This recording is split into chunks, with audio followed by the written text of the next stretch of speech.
เล่นน้เบิ่งคุณนะปูเพิ่นเล่นน้ำอยู่ทั้งกลางน้ำคุณนะคุณนะห่อนแห้งโอ้อยู่ทาเสด็จพี่เด้อเพิ่นเดี๋ยวมาเบิ่งคุณนี่มันแมนแท้อยู่บ่สู่เจ้ามีคนพบว่าพญานาคโผล่อยู่ที่กลางแม่น้ำคลองระหว่างหนองคายกับเวียงจันทน์บริเวณทาเสด็จว่าซันเดไปพิสูจน์น้ำกันมันแมนพญานาคแท้บ่สบายดีพี่น้องป้องปายทั้งชาวลาวชาวไทยทั่วประเทศก็แล้วกันเด้อถ้าถึงเรื่องความลี้ลับเรื่องความพญานาคมันก็มีหลายเหตุการณ์มันก็มีหลายเรื่องเล่ากล่าวขานกันอยู่ตามแม่น้ำคลองตามบึงนองห้วยหองคลองบึงอยู่ทั้งฝั่งไทยแล้วก็ฝั่งอีสานเขตประเทศไทยทานผู้ชมเว้ยและรวมทั้งประเทศลาวคือกันก็มีความเชื่ออันเดียวกันว่ามีพญานาคอยู่ตามลำแม่น้ำคลองนู่นนี่นั่นอยู่ตามวัดว่าอารามทานผู้ชมก็ถือว่าผู้ใดเชื่อถือศาสนาพุทธก็มีความเชื่อตัวนี้ติดตัวมานำตั้งแต่เกิดก็แล้วกันมามื้อนี้ทานผู้ชมมื้อดีขึ้นดีในช่วงที่เข้าพรรษาในช่วงที่เข้าพรรษาลาพระเจ้ามันเกิดเหตุการณ์หนึ่งซึ่งช่วงนี้เป็นช่วงฤดูฝนช่วงพายุลมฝนถล่มเข้ามาทั้งฝั่งไทยฝั่งลาวและทั้งอาซีอาคเนย์นี่ก็ถือพายุตามๆกันไปสิ่งที่มันจะตามมากับพายุลมฝนนั่นก็คือห้วยหองคลองบึงแม่น้ำสายต่างๆก็จะไหลสุไหลแห้งในเมื่อแม่น้ำไหลสุไหลแห้งมันก็มีการไหลเอาสิ่งของต่างๆไหลไปตามสายน้ำห้วยน้ำลำเซบ่ว่าจะเป็นขอนหมอกขอนไม้ถุงไทยขยะขี้เหงื่ออย่างต่างๆก็จะไหลมาตามๆกันท่านผู้ชมและก็เกือบทุกครั้งช่วงนี้เนาะเกือบทุกปีก็จะมีหลายคนว่าพบเห็นพญานาครูปร่างหน้าตาเป็นจังไดก็บ่เห็นจะเป็นลักษณะคือคลื่นน้ำเป็นคลื่นเป็นลำเป็นสายแล้วก็พากันว่าเป็นพญานาคซึ่งเหตุการณ์ครั้งนี้ในคลิปนี้ก็คือกันเขาเจ้าออกมาโพสต์เมื่อประมาณเมื่อกี้เท่าไหร่ชั่วโมงนี่แหละท่านผู้ชมเขาเจ้าบอกว่าพบเห็นพญานาคอันนี้ความเชื่อส่วนบุคคลนะผู้ใดเบิ่งคลิปนี้แล้วผู้ใดที่เชื่อก็เชื่อผู้ใดบ่เชื่อก็สุดแล้วแต่ใจมันเป็นลักษณะคือน้ำของมันไหลแห้งเนาะตามที่ค่อยเบิ่งแล้วเขาเจ้าทายนี่เขาเจ้าน่าจะอยู่ทั้งฝั่งลาวทายเพราะว่าเห็นทั้งฝั่งนั่นนี่มีตาลิงมีลานให้ย่างออกกำลังกายเนาะมีการเอาเหล็กมาจอดเป็นห้าวกันตกน้ำน่าจะเป็นฝั่งไทยแน่นอนฝั่งนั่นแสดงว่าวิดีโอนี้ถูกถ่ายจากฝั่งลาวไปเขาเจ้าบอกว่าอยู่บริเวณทาเสด็จรูปร่างลักษณะที่เขาเจ้าเอิ้นว่าพญานาคนั่นเป็นจังไดวะติแม่น้ำโขงปกติมันก็สิไหลเป็นซื่อแล้วนี่แต่ว่าบังเอิญมันละนูนขึ้นมาเป็นแล้วนี่เนาะนี่นะมันสินูนเป็นแล้วนี่ขึ้นมานูนเป็นคลื่นแล้วนี่แล้วมันก็สิเป็นคลื่นแล้วนี่นะเป็นหัวลักษณะคือเป็นสันหลังมันเป็นแล้วนี่นะเป็นนูนมานี่เวลาน้ำมาตีใส่น้ำก็สิออกเป็น2แทรกแล้วนี่น้ำก็สิออกเป็น2แง่มเป็นแล้วนี่แล้วก็น้ำก็สิตีกันเป็นพุ่นแล้วนี่นะพวกเจ้าคิ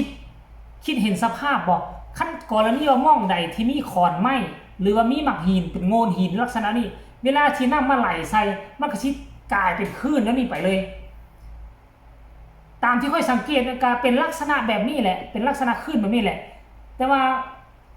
ในเจ้าของผู้ถ่ายคลิปเพิ่นว่ามันเป็นพญานาคพญานาคเพิ่นฮ้อนเพิ่นออกมาลิ้นน้ำเอาสิออกมาลิ้นน้ำจังไดปกติแล้วพญานาคเพิ่นอยู่ในน้ำอยู่แล้วเพิ่นฮ้อนแล้วเพิ่นออกมาลิ้นน้ำสิออกมาลิ้นน้ำเฮ็ดจังไดเพิ่นก็อยู่ในน้ำอยู่แล้วในความเชื่อลาวไทยว่าพญานาคเพิ่นอยู่ในน้ำอยู่แล้วเพิ่นบ่มีเวลาฮ้อนดอกคันฮ้อนเพิ่นบ่จำเป็นต้องออกมาเพราะเฮือนนอนเพิ่นเป็นอยู่ในพื้นน้ำเนี่ยท่านผู้ชมเหตุการณ์จะเป็นแนวใดให้ทุกคนไปชมคลิปนี้นำกันแล้วไปวิเคราะห์นำกันก็แล้วกันทุกคนเชิญไปชมเลยเล่นน้เบิ่งคุณนะปูเพิ่นเล่นน้ำอยู่ทั้งกลางน้ำคุณนะห่อนแห้งโอ้อยู่ทาเสด็จพี่เด้อเพิ่นเดี๋ยวมาเบิ่งคุณนี่เพิ่นห่อนแห้งแล้วเพิ่นขึ้นมาเล่นน้ำขึ้นมาเล่นน้เพิ่นพ่อเคยมีประวัติกับมีตายเพิ่นนี่คุณนะเป็นมาซื้อมาเบิ่งฮอนแดงฝากๆแนมไปแม่ฮอนเพิ่นเด้กินคืนไอ้จันมันเนื้อไทยเครื่องล่ะโอ้จังเดี๋ยวจันออกมาจันบ่ถึงจะไม่เป็นบุญ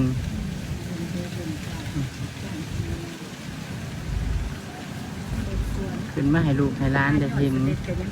ดีพันกระเด็น3 แสน บาดเพิ่นมุดสิ เด็ ดิ กนั่นน่ะ บาดมุดขึ้นมุดลงมานั่งอยู่ดิตั้งแต่เว้นบ่เฮ็ดอิหยังออกมาพอดีเห็นมาเห็นอยู่นี่ พี่ค้ายังซื้อเปิดเปิดละลาย พอดีซื้อกับทาแม่นเด้ๆๆ เนื้อไฮโซ แม่นเนื้อบ่นี่เนื้อไฮโซเด้ แม่สมน้ำเป็นแข็งขึ้น ดิ กินขึ้น มันดิบาดขึ้นบาดลงเด้จะมันขึ้นมาให้ลูกให้หลานเบิ่งอาจจะเอาว่า พูดขึ้นด้วยเนาะ อืม ขึ้นหัวแหงเนาะหัวขึ้น ขึ้นมาอยู่นี่ก็เฮ็ดแล้วเห็นกอดหมู่มาอยู่นี่ก็เฮ็ดแล้วเห็นกอดหมู่อีกโอ้จะเป็นศาสตร์เป็นบุญ กระถือเขาก็เลย เลขกระถือบัดนี้อ้าว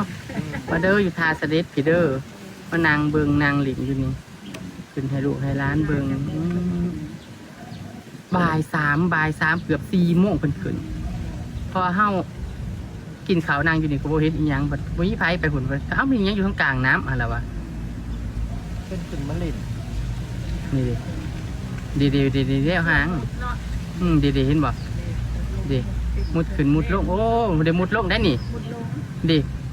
เพิ่นก็เล่นว่าเพิ่นน่ะบ่เฮ็ดให้ลูกให้หลานเห็นอันนี้เป็นขี้เพิ่นดิ ที่ขึ้นที่ อืม แช่ไปเขาเลยที่เพิ่นบอกแช่ นี่นะ FC แฟนคลับพวกเจ้าว่าเป็นพญานาคแท้บ่หรือว่าเป็นเพียงแต่เสื้อที่มัดกระตุกน้ำที่เขาเจ้าเอาไว้ทวงเหือทวงขอนไม้เอาไว้เป็นม่องมัดหอกมัดเหือหรือว่าเป็นเพียงแต่กระตุกน้ำใหญ่ที่เขาเจ้าเอาไปไล่เอาเบ็ดเกาะใส่แล้วเอาไปไล่ลองเพื่อจะใส่ป่านะเพื่อจะเอาเป็นกับดักป่าบังเอิญว่าเสื้อหันมันไปเกาะใส่หมักหินหรือว่าอาจจะไปเกาะใส่ต้นไม้อยู่หากไม้อยู่ในพื้นน้ำบ่มันเกาะใส่ปุ๊บนี่มันเป็นเสือกเด็แล้วมันเป็นตุ๊กน้ำใหญ่เลยมันก็สิจมลงได้เวลามันเกาะปุ๊บน้ำพัดแห้งมันสิจมลงมันก็สิโง่หัวขึ้นโง่หัวลงตามกระแสน้ำมาทางใส่มันได้ในภาพบรรยายที่ข้าเจ้าก็บอกโอ้มื้อนึงมีการขึ้นลุกโพมื้อนึงก็ขึ้นลงไปดำน้ำลิ้นมื้อนึงก็ขึ้นลงมาโซโตลิ้นวาสเนทานผู้ชมตามที่ค่อยเบิ่งแล้วก็อาจจะบ่แม่นพญานาคแต่ว่ามันก็ขึ้นสุดแล้วแต่ความเชื่อของไผของมันถามค่อยเชื่อบ่ว่ามีค่อยก็ประมาณ50บางครั้งก็เชื่อว่ามีบางครั้งก็บ่อยากเชื่อว่ามีคือ50เอาบ่ฟันธงว่าบ่มีแล้วก็บ่ฟันธงว่ามี 100% แต่พวกเจ้าอิงตามวิดีโอนี้แล้ว